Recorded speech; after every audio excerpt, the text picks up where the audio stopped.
Hello dear friends, welcome to our YouTube channel of Pranav Classes Chopra. Today we are starting a new chapter of Science 2, number 4 Environmental Management, Paryavaraniya Vyavasthapan. In this chapter we will see some concepts. They are ecosystem a review, environment and ecosystem, environment conservation, environment management and biodiversity hotspot. तर बघा विद्यार्थी मित्रांनो, इथे तुम्हाला दिसत असेल की हे जे पॉइंट्स आहे हे तर आपण मागील इयत्तेमध्ये शिकलेलेच आहेत. हो, हे सर्व तुमचे 9th स्टँडर्डमध्ये energy flow in an ecosystem मध्ये जे काही पॉइंट्स होते, food chain, food web, ecosystem याचे सर्वात निगडीत आहे आणि म्हणजे तेच आहे. स्टार्टिंग तर तुम्हाला रिव्हिजन म्हणूनच आहे. बघा क्वेश्चन विचारले गेले आहे तसे की what is ecosystem, which are it's different components. So you know very well what is ecosystem. The ecosystem, the biotic and abiotic factors and their mutual interactions form an ecosystem. एखाद्या परिसरात असणारे जैविक घटक आणि अजैविक घटक आणि त्यांच्या असणाऱ्या आंतरक्रिया यामुळेच परिसंस्था बनते. तर जैविक घटक कोणते आणि अजैविक घटक कोणते? So Biotique factor means all types of living organism like bacteria, fungus, plants and animals.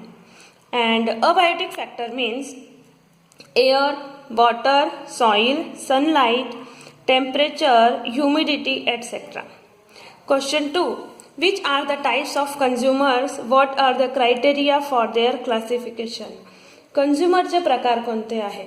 Consumer म्हणजे जे भक्षक आहे त्यांचे प्रकार कोणते आणि ते प्रकार प्रत्यक्ष कशावर अवलंबून असतात. So there are three types. There are three types of consumer: primary, secondary and tertiary. Tertiary means the top consumer. निरनिराळ्या पोषक पातळ्यांप्रमाणे भक्षकांचे प्रकार असतात. हे जे पोषण पातळी आपण बघितली, एनर्जी लेवल च्या पिरामिड जो आपण बघितलेला होता मागील इयत्तामध्ये, हे सर्व यावर आधारित होता की सर्वात जास्त एनर्जी लेवल होती. एनर्जी लेवल हे प्राथमिक टाइप्स, प्रायमरी लेवलचे, then secondary and then tertiary. Question 3. What may be the relationship between the lake and birds on tree. झाडावरील पक्षी व तलाव यांच्यात काय संबंध असतात? The friends, they are very close relationship between them. जे झाडावरील पक्षी असतात त्यांच्या अन्नासाठी तलावातील जीवावर अवलंबून असू शकतात. कारण तलावात राहणारे जे मासे आहे, बेडूक आहे इत्यादी जे काही भक्ष्य मिळवण्यासाठी पक्षी नजीकच्या झाडावर वास्तव्य करून राहतात. तसंच ते पिण्याचे पाणी देखील तलावातूनच घेतात. म्हणून झाडावरील पक्षी आणि तलाव जे जीव आहे ते एकमेकांवर अवलंबून आहे. Question 4. What is difference between food chain and food web. अन्न साखळी व अन्न जाळे यामध्ये काय फरक आहे? तो प्रत्येक परिसंस्थेतील उत्पादक, भक्षक आणि व्रतोपजीवी यांच्यामध्ये उत्पादक म्हणजे प्रोड्युसर, भक्षक मीन्स कंझ्युमर आणि व्रतोपजीवी म्हणजे सेप्रोफाइट्स डेट्रिवर्स यांच्यामध्ये कायमच अंतरक्रिया सुरू असते. हे सर्व आपल्याला माहीत आहे, फूड चेनमध्ये आपण बघितलं होतं. आणि ह्या ज्या अंतरक्रिया आहे याचे क्रमालाच आपण अन्न साखळी फूड चेन असं म्हणतो. आणि प्रत्येक फूड चेनमध्ये जो उत्पादक प्रोड्युसर आहे, then primary consumer, secondary consumer and tertiary consumer आहे, अशा 4 या 5हून अधिक कड्या असू शकतात. आणि ह्या कड्या सरळ रेषेत असतात, परंतु अन्न जाळे ह्या गुंतागुंतीचे कॉम्प्लेक्स टाईपचे अनेक शाखा, अनेक ब्रांचेस असलेल्या अन्न साखळ्यांचा एक ग्रुप असतो. अधिक अन्न साखळ्या परस्परांशी जोडले गेले की त्यांचे अन्न जाळे तयार होते. तर असा फरक आहे अन्न जाळे आणि अन्न साखळी आणि अन्न जाळे यांच्यामध्ये. तर हे सर्व काही रिव्हिजन म्हणून तुम्हाला 4 क्वेश्चन्स इथे विचारले गेले, ज्याचा आन्सर देण्याचा मी प्रयत्न केला इथे. यानंतर फूड चेन दाखवले गेलेले आहे. इथे फूड चेनचा क्रम असा असतो: sunlight, then grasshopper, frog, snake, then eagle bird and last fungus. यामध्ये तुम्हाला हे समजणं आवश्यक आहे की ही जी कडी आहे सर्व एकमेकांवर डिपेंड आहे. ही कडीमध्ये एक कोणताही जो कंपोनेंट आहे याला काढून घेतलं तर काम चालणार नाही. हे सर्व एकमेकावर साखळीनुमा जुळलेले आहे, म्हणून हे फूड चेन म्हटले जाते. बघा, सर्वप्रथम जे तुम्हाला ग्रास दिसते याच्यामध्ये ग्रास सुद्धा आपले पोषणसाठी कशावर डिपेंड आहे, तर ती कशावर डिपेंड आहे, ती डिपेंड आहे सनलाईटवर. सनलाईटवरून त्याला ड्रेप करून हे फोटोसिंथेसिस प्रोसेसच्या थ्रू आपला भोजन बनवते. म्हणजे सर्व ग्रीन प्लांट्स इथे एक प्रोड्युसर म्हणून काम करतात की ते पुढे येणारे ते स्वतः तर सनलाईटचा ड्रेप करून स्वतःचं जीवन बनवतात, मग ते ऑटोट्रॉफिक म्हटलं जातात. पण ते पुढे दुसऱ्या जीवांसाठी भोजन उपलब्ध करून देतात. तर बघा, हे जो ग्रास आहे याच्या भक्षण करण्यासाठी इथे ग्रासहोपर आहे. ग्रासहोपर ग्रासचं भक्षण करतो, ते कंझ्युम करतो, म्हणून ग्रासहोपर इथे कंझ्युमर आहे. यानंतर ग्रासहोपरचं भक्षण करणारा, याला कंझ्युम करणारा आहे फ्रॉग हे ग्रासहोपरला खातो, आणि जो फ्रॉग आहे फ्रॉगला खाणारा इथे स्नेक आहे. स्नेक आहे, स्नेकला खाण्यासाठी इथे ईगल बर्ड वगैरे जो उच्च कोटीचे जे टॉप कंझ्युमर म्हटले जातात असे पक्षी हे स्नेकचं कंझ्युम करतात. आणि जेव्हा हे पक्षी मरतात, नॅचरल डेथ होते, ॲक्च्युली यांचा कोणी शिकार करू शकत नाही. हे जेव्हा मरतात नॅचरली, मग हे जमिनीवर येऊन त्यांची जी डेड बॉडी आहे त्याला डिकम्पोज करण्यासाठी काही इन्सेक्ट वगैरे असतात, ते डिकम्पोज करतात, आणि त्यानंतर उरलेली बॉडी ती सर्व मातीमध्ये मिसळून जाते. मग त्यावरती हे जो फंगस दाखवले गेल्यानंतर ते फंगसची ग्रोथ होते, आणि शेवटी ते मातीमध्ये मिसळतात, आणि त्याच ठिकाणी प्लांट्स वगैरेची ग्रोथ होते. ठीक आहे, म्हणजे ही जो अन्न साखळी आहे ती कंटिन्यू चालत असते. आणि हे जो न्यूट्रिएंटचा जो फ्लो आहे तो पुरा सायक्लिकपणे, म्हणजे साखळीनुमा याचा जो फ्लो आहे तो कंटिन्यू सुरू असतो.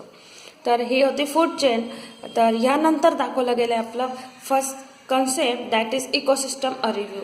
हे सुद्धा एक रिव्हिजन म्हणून आहे. तुम्ही इकोसिस्टमही बघितलं आहे की what is ecosystem.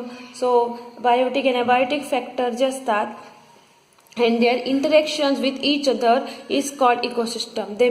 they form ecosystem. जैविक आणि अजैविक घटक तसेच त्यांची परस्परांशी होणारी आंतरक्रिया हे सर्व मिळून परिसंस्था तयार होते.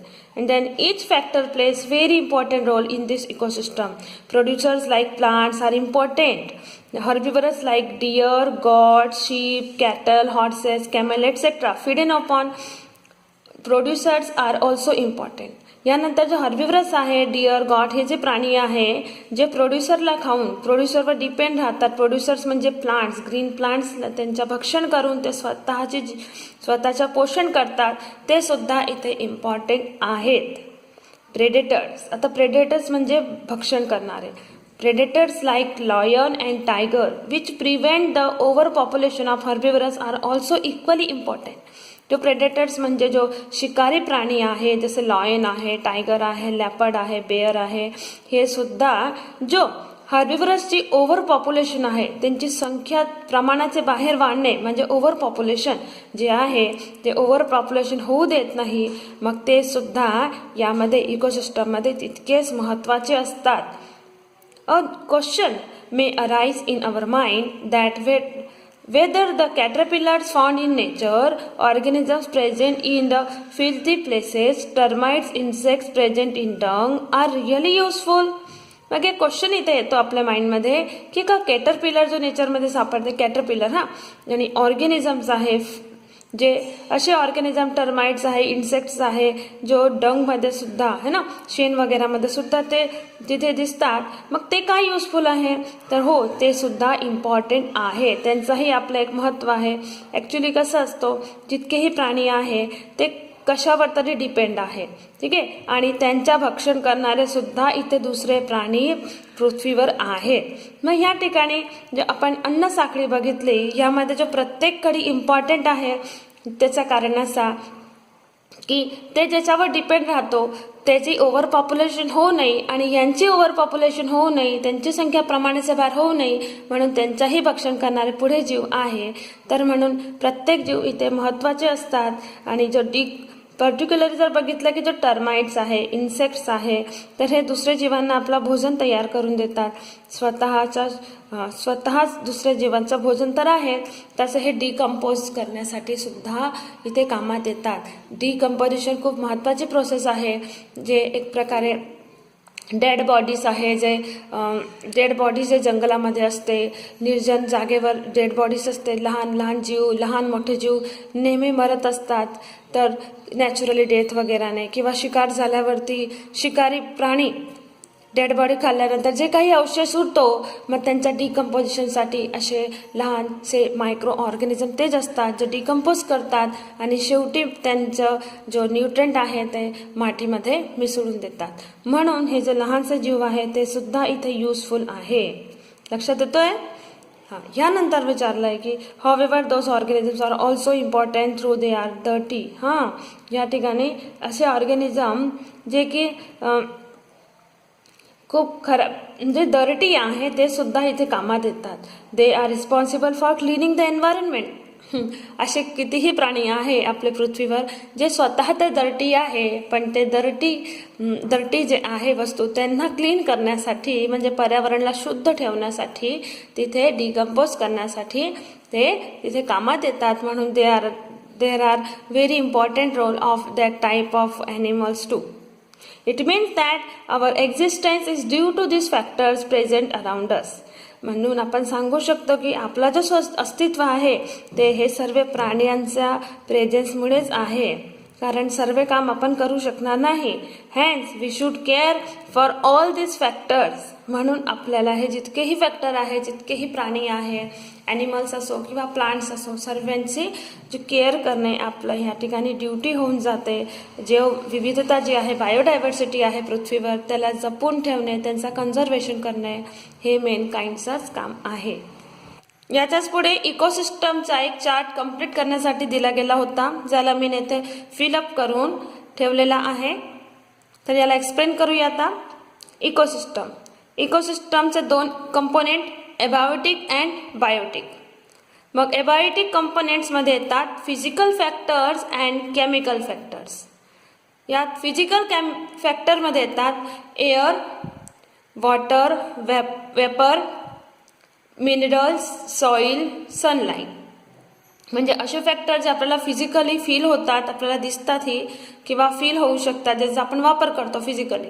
पण केमिकल फॅक्टर्समध्ये येतात न्यूट्रिएंट्स, सॉल्ट्स अँड pH.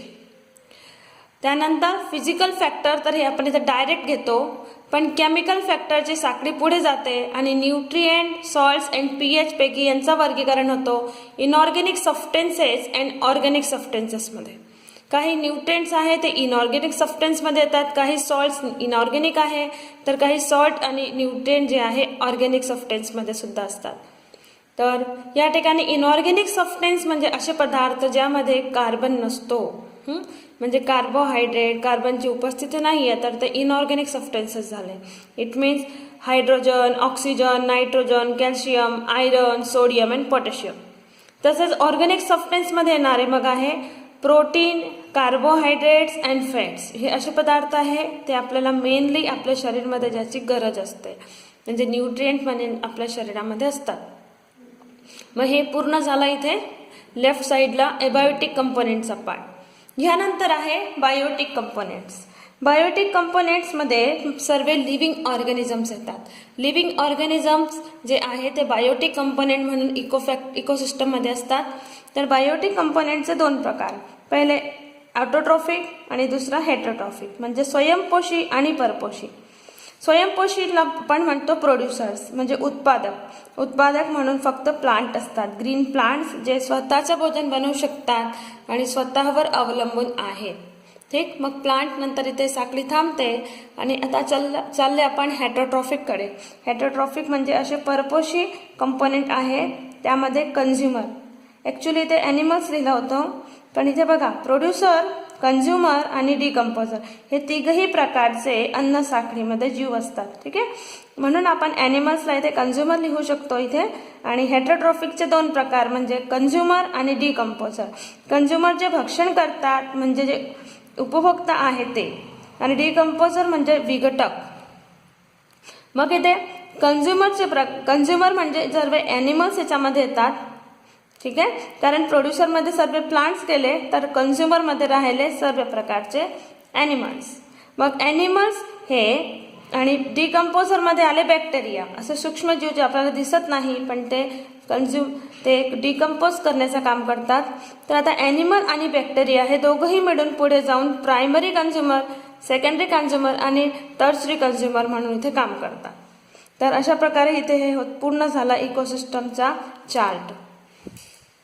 यानंतर आहे paddy is cultivated on large scale in various states of south India. दक्षिण भारतचे बऱ्याच भागांमध्ये पॅडी म्हणजे या ठिकाणी भातची शेती केली जाते. वेगवेगळ्या राज्यांमध्ये भातची शेती केली जाते. तुम्ही बघितलं असेल की दक्षिण भारतमध्ये भात हे मुख्य जेवण म्हणून वापरला जातो, खाल्ला जातो. इथे चपाती वगैरे हे प्रकार कमी आहे, तर भात जास्त करून दुसऱ्या डिशेसोबत भात मेनली खाल्ला जातो, फिश असो, सांबार असो, ठीक आहे. So paddy fields are frequently attacked by grasshopper. ग्रासहोपरचे जो जीव आहे तो पॅडीवर नेहमी बघायला भेटतो आपल्याला, कारण ग्रासहोपरला जो पॅडी आहे, भातची पीक आहे, ती आवडते, तांदूळ खायला आवडत असेल म्हणून तो तिथे असतो. तर similarly frogs are also present in large number in the mud of paddy field. मग ग्रासहोपरला खाण्यासाठी बेडूक सुद्धा त्या ठिकाणी बऱ्याच मात्रामध्ये असतात, बरीच संख्यामध्ये असतात. To feed upon grasshopper and snakes are also present there to feed upon their favourite food frog. तर स्नेक्स सुद्धा त्या ठिकाणी असतात, कारण स्नेकचाही आवडता जेवण फ्रॉग आहे. तर स्नेकची संख्या तिथे दिसून येते पॅडीचे फील्डमध्ये, भाताच्या शेतामध्ये.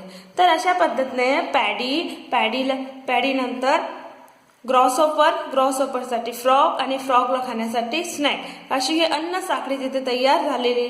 आणि however if frog population declines all of a sudden. मग आता विचार करा, जर फ्रॉगची संख्या अचानक कमी झाली तर नंबर 1 काय होणार? What will be the effect on paddy crop? काय होणार? पॅडी क्रॉपवर काय फरक होणार? तर त्या ठिकाणी जर बेडूक जर कमी झाले तर ग्रॉसहोपरची संख्या वाढून जाणार, कारण ग्रॉसहोपरला खाण्यासाठी बेडूक तिथे कमी झाले ना, तर ग्रासहोपर तिथे संख्या वाढून जाईल. तर ग्रॉसहोपर हे सर्व भाताची शेतीला त्याचे नाश करून देतील, डिस्ट्रॉय करून देतील. मग इथे पॅडी क्रॉप डायरेक्ट अफेक्ट होते बेडूकची संख्या कमी झाल्यामुळे. नंबर 2 अजून एक क्वेश्चन आहे की number of which consumers will decline and which will increase. काय होणार जर बेडूकची संख्या अचानक कमी झाली तर कोणते कन्झ्युमर डिक्लाइन कमी होतील आणि कोणते वाढतील? तर डिक्लाइन कोणते होतील बेडूकमुळे? तर या ठिकाणी जो बेडूक जे आहे, बेडूकला खाणारे जे दुसरे जीव आहे, तसं साप आहे, स्नेक आहे. स्नेक जो आहे तो बेडूकवर डिपेंड आहे, फ्रॉगवर डिपेंड आहे, तर त्यांची संख्या कमी होऊन जातील, बरोबर, ते कमी होतील, दे विल डिक्लाइन. बट जो ग्रासहोपर आहे, ग्रासहोपरला खाण्यासाठी बेडूक आता नाहीये, तर ग्रासहोपरची संख्या इन्क्रीज होणार, ठीक आहे. Number 3 what will be overall effect on that ecosystem. इकोसिस्टमवर ओव्हर काय इफेक्ट होणार? तर इकोसिस्टमवर हा प्रभाव पडणार आहे की इकोसिस्टमचा पुरा गडबड होऊन जाणार, इकोसिस्टम हा पूर्णपणे डिस्टर्ब होऊन जाणार. कारण या ठिकाणी कोणत्याही इकोसिस्टमसाठी जरूर आहे की प्रोड्युसर अँड कंझ्युमर आणि जे डिकम्पोजर्स आहे यांची संख्या एक नियमित असली पाहिजे, जेणेकरून भक्षणचा आणि जो प्रोडक्शनचं काम आहे ते बरोबर तिथे होत असतो. पण जर याच्यातून एकही कडी डिस्टर्ब झाली, संख्या कमी किंवा जास्त झाली, तर त्यामुळे सर्व इनबॅलन्स होऊन जातो, ठीक आहे. तर हे जो 3 क्वेश्चन इथे खाली विचारले गेले होते त्याचा आन्सर देण्याचा मी प्रयत्न केला इथे. आय होप तुम्हाला सर्व समजलंच असेल. तर असंच तर प्रत्येक इकोसिस्टममध्ये होत असतो, तर हे तुम्हाला समजणे गरजेचे आहे. नेक्स्ट कॉन्सेप्ट आहे relationship between environment and ecosystem, म्हणजे पर्यावरण व परिसंस्था यात काय संबंध आहे ते आता आपण बघूया. So environment is a broad concept. Physical, chemical and biological factors affecting the living organism in any possible way is collectively called as environment. इथे एन्व्हायरमेंट म्हणजे काय हे स्पष्ट दाखवलं आहे की एन्व्हायरमेंट हे अत्यंत व्यापक संज्ञा आहे आणि आपल्या सभोवती असलेल्या भौतिक, रासायनिक व जैविक घटकांनी मिळून पर्यावरण बनते. In short, environment is the condition in surrounding. जो पर्यावरण आहे तो आपल्या सभोवतालची परिस्थिती आहे. म्हणजे जो लिव्हिंग ऑर्गॅनिझम आहे, आपण सर्व लिव्हिंग ऑर्गॅनिझम आहोत, ॲनिमल अँड प्लांट्स. तर याचा अवतीभोवती जितकेही फॅक्टर्स आहे, मग ते फिजिकल, केमिकल, हे सर्व फॅक्टर, फिजिकल, केमिकल अँड जे बायोलॉजिकल फॅक्टर्स आहे, हे सर्व फॅक्टर मिळून इथे पर्यावरणाची रचना करतात. And it includes many biotic, abiotic, natural and artificial factors. There are two main types of environment. One is natural environment and other is artificial environment. तर ह्या ठिकाणी एन्व्हायरमेंटमध्ये बायोटिक, अबायोटिक, जैविक, अजैविक, नॅचरल अँड आर्टिफिशियल म्हणजे नैसर्गिक आणि कृत्रिम असे घटक आहे. तर एन्व्हायरमेंट इथे दोन प्रकारचा असतो, एक तर नॅचरल आणि दुसरा आर्टिफिशियल. नॅचरल म्हणजे असं निसर्गिक घटक सर्व त्याच्यामध्ये, आणि आर्टिफिशियल एन्व्हायरमेंटमध्ये आता जे आर्टिफिशियल फॅक्टर्स आहे ते समाहित आहे. ठीक आहे, तर असं हे रिलेशनशिप आहे बिटवीन एन्व्हायरमेंट अँड इकोसिस्टम मध्ये. Natural environment consist of air, atmosphere, water, land, living organism etcetera. नैसर्गिक पर्यावरण यामध्ये हवा, वातावरण, जल, भूमी, सजीव इत्यादींचा समावेश होतो. Continuous interactions occur between biotic and abiotic factors. Their interactions are very important. जे जैविक घटक आहे आणि अजैविक घटक आहे यातील कंटिन्युअस सतत एक आंतरक्रिया घडत असते आणि त्यांचे परस्पर संबंध आहे, आणि ते परस्पर संबंध जे आहे ते अगदी महत्त्वाचे आहे या ठिकाणी. Their interactions are very important, and artificial environment is also affecting the natural environment directly or indirectly. मग एन्व्हायरमेंटचे जे दोन पार्ट आहे, आर्टिफिशियल जे आहे तो डायरेक्टली किंवा इनडायरेक्टली नॅचरल एन्व्हायरमेंटला प्रभावित करतो. Basically environment consist of two basic factors. एन्व्हायरमेंटमध्ये दोन बेसिक फॅक्टर असतात, ते एक तर आहे बायोटिक फॅक्टर आणि दुसरा अबायोटिक फॅक्टर. हां, याची चर्चा आपण मागील इयत्तामध्ये केलेली आहे की जो मेन टू कंपोनेंट आहे एन्व्हायरमेंटचे, ते एक बायोटिक आहे तर दुसरा अबायोटिक. बायोटिकमध्ये ते सगळे लिव्हिंग ऑर्गॅनिझम्स येतात, इन्क्लुडिंग प्लांट अँड ॲनिमल्स, आणि अजैविक घटक अबायोटिक फॅक्टरमध्ये जे एअर, वॉटर, रॉक्स हे सर्व येतात. The science that deals with the study of interactions between biotic and abiotic factors of the environment is called ecology. मग या ठिकाणी जे अशा सायन्सची अशी ब्रांच ज्यामध्ये जैविक आणि अजैविक घटक यांच्यातील आंतरसंबंधाचा अभ्यास करण्याचा केला जातो, अशा शास्त्राला पारिस्थितिकी म्हणजे इकॉलॉजी असं म्हणतात. आणि ही इकॉलॉजी जी आहे, basic function unit used to study the ecology is called as ecosystem. पारिस्थितिकीचा अभ्यास करण्यासाठी जे काही मूलभूत कार्यात्मक एकक वापरले जातात. ठीक आहे, पारिस्थितिकी म्हणजे इकॉलॉजीचा अभ्यास करण्यासाठी जे पण काही मूलभूत कार्यात्मक एकक वापरले जातात त्यास परिसंस्था असे म्हणतात. ठीक आहे, इकोसिस्टम यालाच म्हणतात. Environment consists of many ecosystems. We have studied some ecosystems in earlier classes. A small pond is an ecosystem, whereas the earth is largest ecosystem. Ecosystem जे आपण मागील इयत्तेमध्ये पण शिकलेलो आहोत की इकोसिस्टम जे आहे, एक एन्व्हायरमेंटमध्ये बरेच संख्यामध्ये इकोसिस्टम असू शकतात. एक तलाव आहे तर तो सुद्धा एक इकोसिस्टम आहे, आणि पृथ्वी एक स्वतःमध्ये एक मोठा इकोसिस्टम आहे. म्हणजे सगळ्यात मोठा इकोसिस्टम म्हटला की तो अर्थ आहे. ठीक, in brief, biotic and abiotic factors occupying a definite geographical area and their interactions collectively constitute the ecosystem. मग जर थोडक्यात म्हटलं तर एखादा निश्चित भौगोलिक क्षेत्र व्यापणाऱ्या प्रदेशावरील जैविक आणि अजैविक घटक तसेच त्यांच्यातील आंतरक्रिया जे काही आहे हे सर्व एकत्र येऊन परिसंस्था म्हणजे इकोसिस्टम बनवते. Okay, and can you recall मध्ये विचारलं आहे आता, which cycles are operated in environment and what is their importance. हे जे सायकल्स आहे जे काही आपल्याला 9th स्टँडर्ड मध्ये गेलेले आहे, cycles, oxygen cycle, nitrogen cycle, carbon cycle, हे जे सायकल्स आहे यांचं हे सायकलचे नेम झाले आणि त्यांचा इम्पॉर्टन्स आपल्याला माहीतच आहे. बराच काही इम्पॉर्टन्स आहे त्यांचा आपले लाईफ चालण्यासाठी. त्यांच्याशिवाय आपली लाईफ म्हणजे अशक्य आहे. लिव्हिंग ऑर्गॅनिझमची आपण कल्पनाही करू शकत नाही पृथ्वीवर. ओके, तर आतापर्यंतचा भाग तुम्हाला समजला असेल. बघा, खूप इंटरेस्टिंग आहे. बस इथे थोडं थोडं करत ॲक्सेप्ट करत चला. जे काही आहे ते खरं आहे, पण फक्त त्याला पॉईंट टू पॉईंट तुम्हाला लक्षात ठेवायचं आहे. हे मेन आहे यात. ठीक आहे, तर पुढे घेऊया. Environmental balance is maintain through continuous operation of various natural cycles like water cycle, carbon cycle, gases cycle, like nitrogen cycle, oxygen cycle etcetera. Environment balance आहे पर्यावरणीय जलचक्र, विविध वायुचक्रे आहे, जसे कार्बन चक्र झाला, नायट्रोजन चक्र, ऑक्सिजन चक्र. अशी नैसर्गिक चक्रे अखंडपणे चालू राहिली की पर्यावरणाचे संतुलन हे टिकून राहते.